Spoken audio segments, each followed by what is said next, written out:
On vient d'arriver à Singapour après plus de 24 heures de voyage. On a eu 6 heures de Cancun à Vancouver.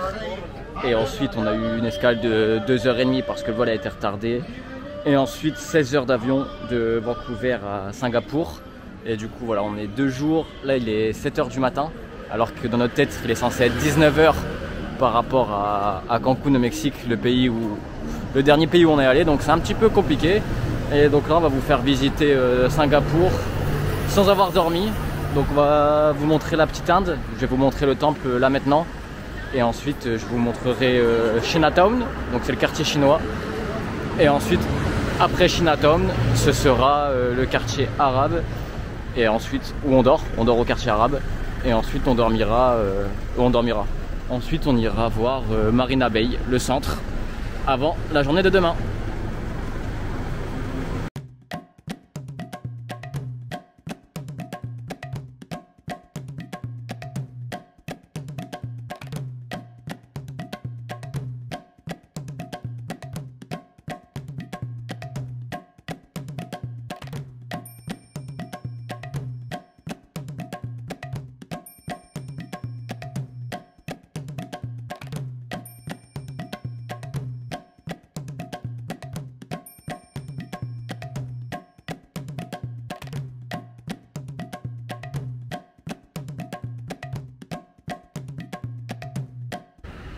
Hop, le quartier indien, c'est fini. On part pour 3/4 d'heure de marche, direction le quartier chinois. Et c'était vraiment fou parce qu'on a vraiment l'impression d'être en Inde.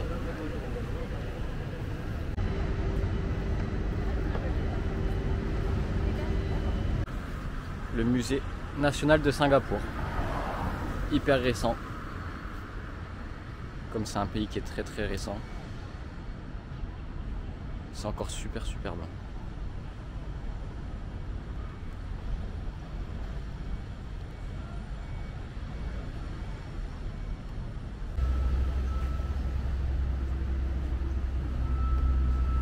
Ça c'est le parc à côté du musée national.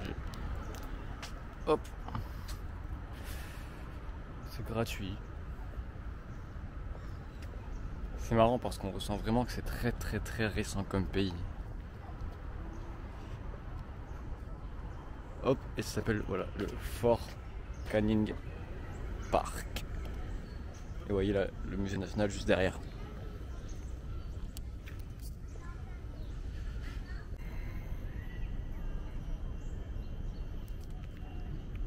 Avec les grosses tours au loin.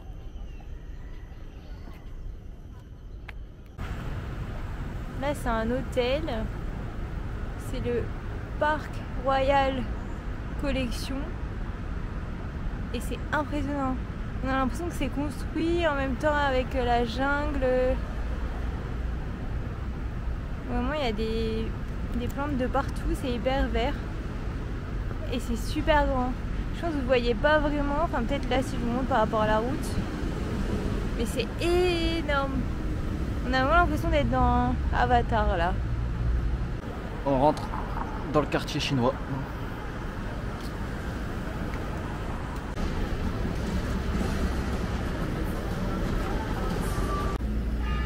Le temple dans le quartier chinois.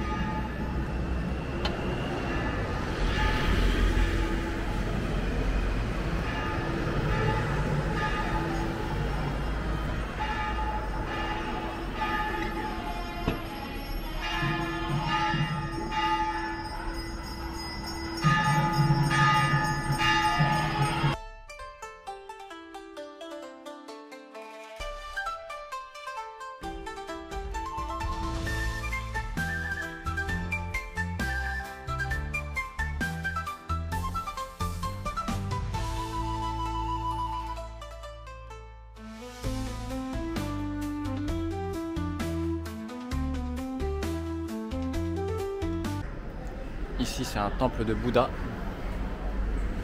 dans le quartier chinois. Il est super beau. Je vais vous montrer. Hop. C'est le temple de là-dedans.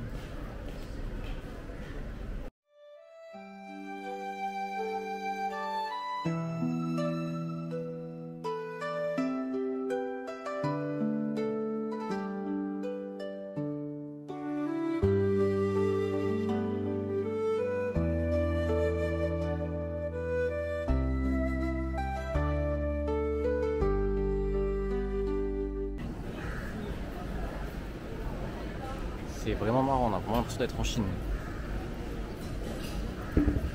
Ça fait vraiment comme si on était...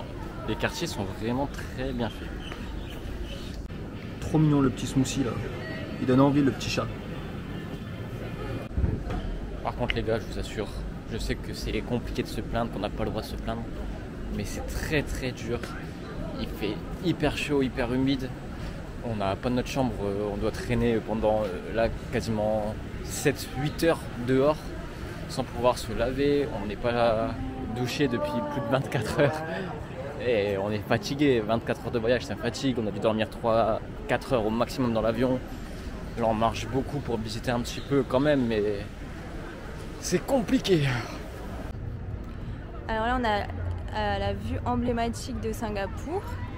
Ici on a le Merlion, les buildings. Ici on a l'hôtel hyper connu. En haut en fait vous avez une piscine. On vous mettra une photo à débordement. Et c'est la plus longue piscine du monde.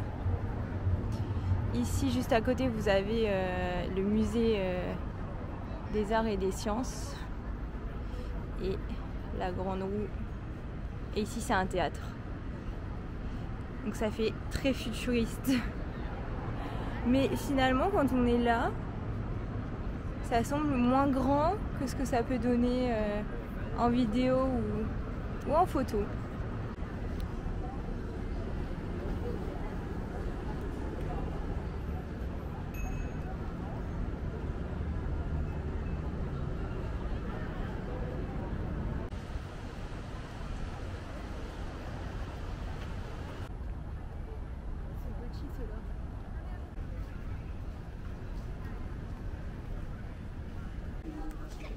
Donc là on est arrivé à Super Tree Grove, donc c'est les grands arbres comme ça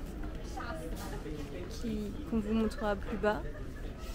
Et dans 1 heure il y a un spectacle lumineux à voir. Mais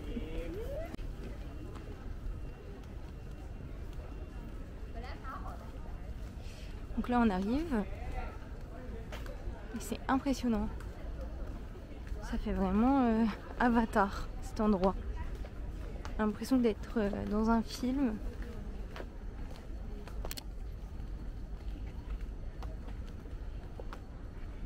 Trop marrant.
Deuxième jour à Singapour, donc je voulais vous montrer la taille de la chambre. On vient de faire une hacienda et du coup là c'est vraiment très très petit, on n'a pas trop de place pour les affaires.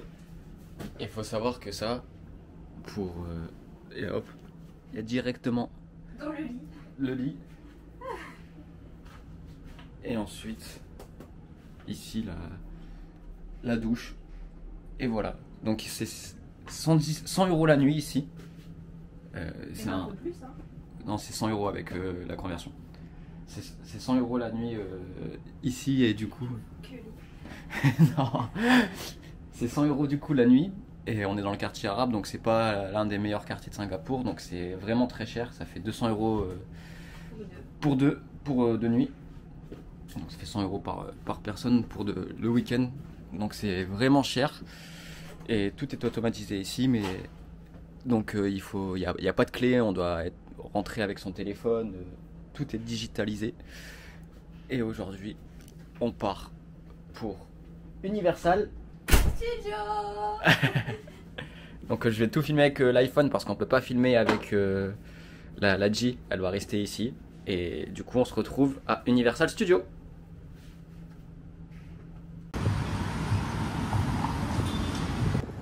Ça c'est le quartier où on dort avec Mandy, donc le quartier arabe, avec la mosquée qui est juste là.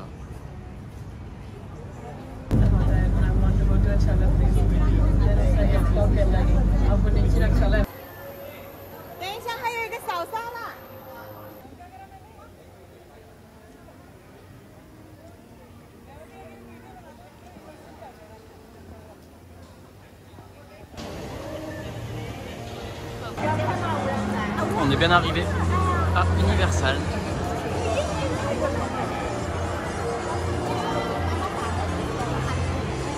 C'est incroyable.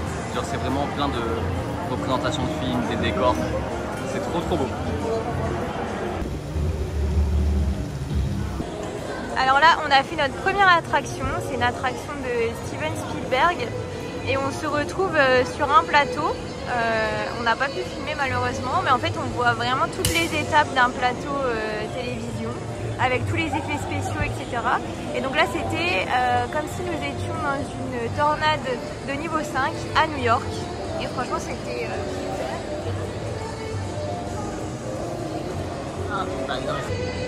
Du coup moi de mon côté je mets la note de 8. Et moi aussi je mets un bon 8, c'est vraiment sympa. On a de l'eau qui arrive sur nous. Et on a de l'eau, de l'air, il y a des mouvements, franchement c'est une bonne immersion. Et on commence notre petit jeu aussi. Après chaque attraction on nous fait une question quiz sur Singapour parce que c'est un peu particulier comme pays. Et du coup Mandy va poser la première question. Alors, pensez-vous qu'il est possible de manger des chewing-gums à Singapour? On vous laisse réfléchir. Et on affiche la réponse juste ici. Deuxième attraction, on a fait l'attraction Spaghetti. Donc c'est voilà, je vais vous mettre 2-3 vidéos. On rentre dans l'univers de Spaghetti, donc ça nous a rappelé des vieux souvenirs avec Mandy. Et c'est vraiment un train qui suit différents lieux de Spaghetti. Donc moi personnellement pour la note, je mets un petit 5 parce que n'y a aucune sensation et tout, mais ça rappelle des souvenirs. Et moi je mets 7 parce que honnêtement c'est très bien fait. Ça fait vraiment une immersion dans le dessin animé. C'était super sympa. Et la petite question, est-ce qu'il pleut tous les jours ou non à Singapour? Est-ce que c'est vrai ou est-ce que c'est faux? 1, 2, 3. Et c'est vrai, il pleut quasiment tous les jours à Singapour. On vient d'arriver dans le monde des mignons. Ça vient de sortir il y a pas quelques mois. Et donc c'est super récent. C'est super bien fait.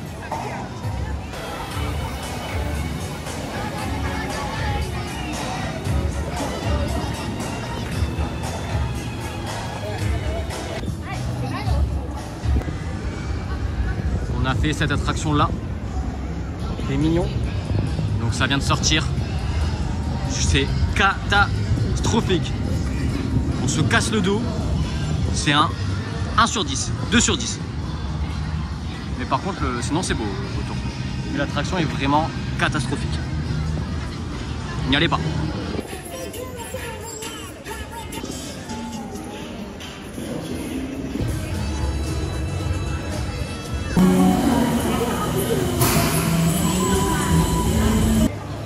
Alors là, on vient de terminer l'attraction Shrek. Donc c'est une attraction en 4D. Et ça raconte une histoire de Shrek avec des effets comme de l'eau, du vent, etc. Et franchement, on a trouvé ça super. Donc au niveau de la note, moi je mets 9 sur 10 parce que c'est vraiment bien et les effets sont vraiment cool. Moi aussi, je mets 9 sur 10, c'était vraiment top. Et donc, on a une question pour vous. Est-ce qu'on peut avoir une amende parce qu'on passe à chasse d'eau à Singapour? Et la réponse est oui, si jamais il y y a un policier qui passe derrière vous et que vous n'avez pas tiré votre chasse d'eau, vous pouvez avoir une amende. Il faut savoir qu'ici c'est très strict. On n'a pas le droit de manger dans les transports en commun, sinon c'est pareil, une amende. Et boire. Pas le droit de boire, pas le droit de fumer partout. Il y a des endroits vraiment privés pour pouvoir fumer. Et en fait c'est un des endroits les plus stricts d'Asie. Parce que tout est contrôlé, tout est sujet à une amende.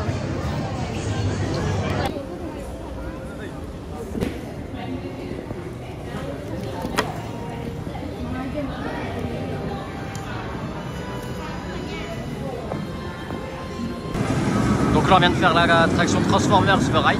Donc c'était pareil comme tout à l'heure, comme Shrek, c'était en immersion. Et c'était vraiment trop bien. Donc pour l'attraction là je mets un 9,5 sur 10. C'était vraiment exceptionnel. Genre c'est vraiment trop immersif. Et moi je mets 10, je m'attendais à rien de spécial. Franchement c'était incroyable. Voilà. On n'a pas les mots, c'était vraiment super. Et au niveau de la question, il y a beaucoup d'argent à Singapour. Donc ma question elle est la suivante. Est-ce qu'un habitant sur 3 à Singapour est millionnaire? Et non, c'est faux.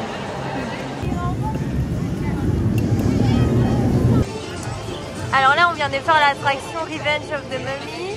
Donc c'est un grand 8 dans le noir et c'est assez sympa. Il y a quand même pas mal de sensations.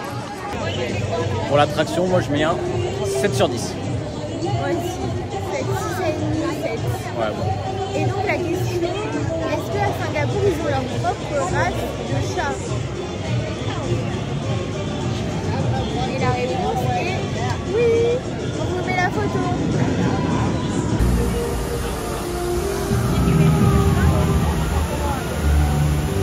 Il y a cette attraction là à Jurassic Park, mais on l'a pas fait parce que on est très mouillé. Et comme on n'a pas d'affaires de rechange. Il y a aussi un petit roller coaster, mais c'est vraiment très tranquille. Ah bah il va passer là, vous allez voir. Ça va pas vite du tout. Ça c'est dans l'attraction Jurassic Park.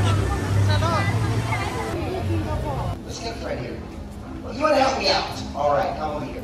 What's her name? What's her name? No worries, I'll get you help her later on. All right, let's help her out. Looks like she's gotten herself out of this official windshield already. All right, for the final face, let's remove this remaining eggshell. And there we are, everybody. I lost my train of thought.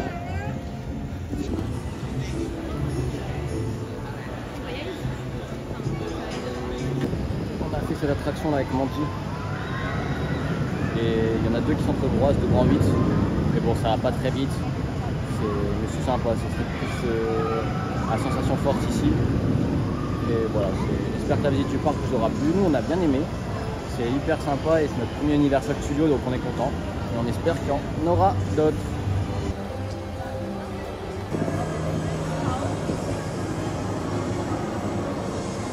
Bye bye, see you.